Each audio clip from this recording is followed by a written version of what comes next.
Hi everybody, welcome to the Soulmates AI workflow videos, where we take the time to walk you through not only the platform, but to help you understand how this product can be used in your day-to-day. And today we have a very exciting and fun use case and workshop ahead of us. I'm here with Paul Wallace, Hi, everyone. our creative director. And Paul is going to be telling us how he's used the digital twins to be leveraged for research and creative development of marketing assets. Yeah. Paul, would love to learn more about what you do and how you've been using the twins. Absolutely. So I'm working for a major video game publisher, and we have a game that is celebrating its 10-year anniversary. So we're making a giant launch campaign for it.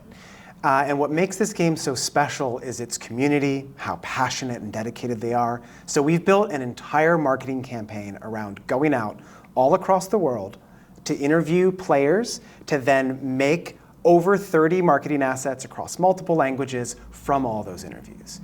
So a really exciting documentary process, but also very risky as a marketer, because we're hanging our hat on the quality of the answers we get from real people out in the field. So this is exactly where digital twins came in, is it let me as a director test out the types of questions I would ask to vet the types of answers I would get from a synthetic audience, and then I can tweak and test and learn the types of follow-up questions that I would get to find out exactly how to do it right when I get to set.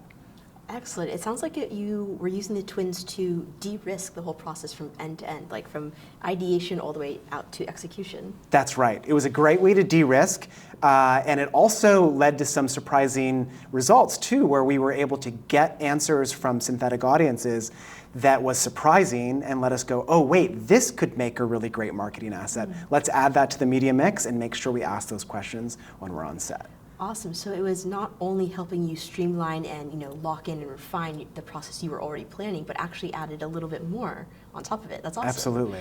Well, I'd love to see what you've been doing, Yeah. and let's just dive right in. Let's dive in and see how it works. So I'm going to start with a very general question, because this is how I would ask it to start an interview. But can you give me your top 5 reasons why you love this game? So start somewhere easy and general, and then once we get specific answers, we can then start to dive down more specific paths. Excellent. So as a creative director and a documentarian, what is the reasoning for you behind asking this question? Lots of reasons. I think the first is a bit of an icebreaker. It's kind of a big question that can produce a lot of different answers in a lot of different people.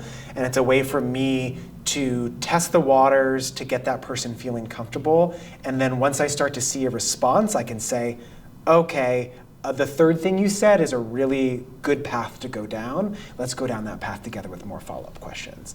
And that's something that would be tricky to do live on set, but Digital Twins lets me practice and rehearse that with different people and try what series of questions can I ask a person to produce the types of answers that I'm hoping to get for the marketing reasons I need these videos to do. And I'm seeing that we're getting our results here. Great. Let's see what we got. So Digital Twins begins with an overall summary of all of the people you've asked.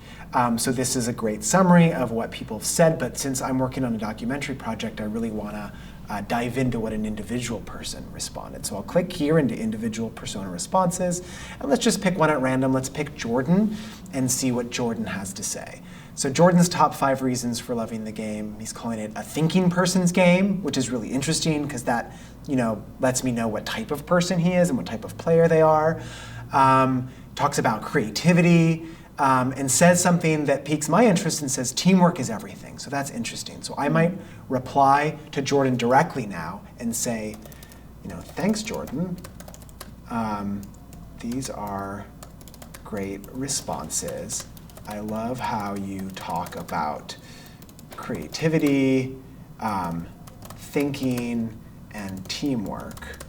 I'd love to hear you talk about why you think this game creates community.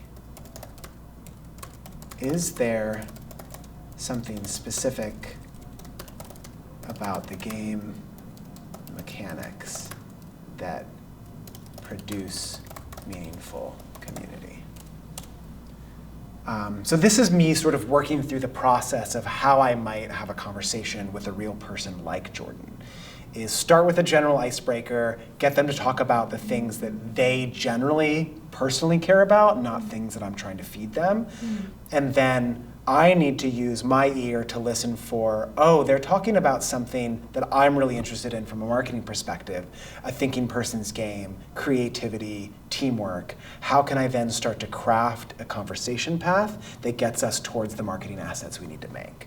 And I get to then practice that sort of conversation pathing with digital twins. So it sounds like you're doing kind of two parallel processes at the same time. You are preparing for an interpersonal interaction with the audience, and you're also taking the strategic and creative approach you need to actually execute on this project. Exactly. So we can see here a really intelligent breakdown where this digital twin, Jordan, starts to talk through the interdependence of team coordination, talking about the different roles in the game, how high stakes create strong bonds. So this is something then that I as a director would see a response like this and go, oh, high stakes creating strong bonds.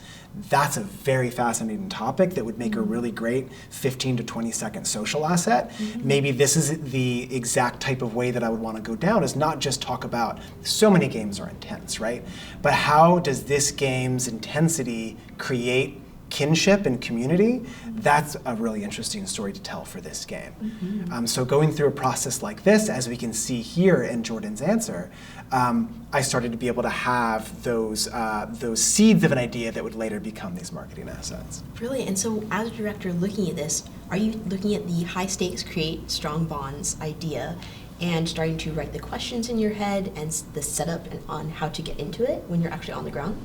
Yeah, so I would do two things actually. On one perspective, it would let me prepare for the interviews themselves by thinking through, okay, if I got to an answer I really liked with a digital twin, how can I work backwards and generate a string of questions that would let me get there with a human on set?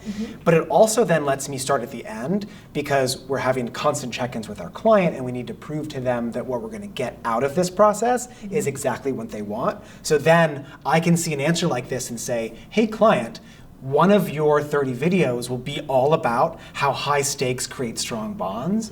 And they see that and they go, oh wow, we love that idea. That's perfect for our game. We can see that working as a great video. And it's validated here in the tool as being something that genuinely someone might say is an answer. Excellent. So it sounds like you're not only de-risking the entire process end to end, but you're actually preparing for a more exciting, dynamic, helpful, productive, and honestly fun and meaningful interaction. Exactly. Well, Paul, thank you so much for spending time with us today and for sharing this project. It was great to have you, and thank you again. My pleasure. Thanks for having me.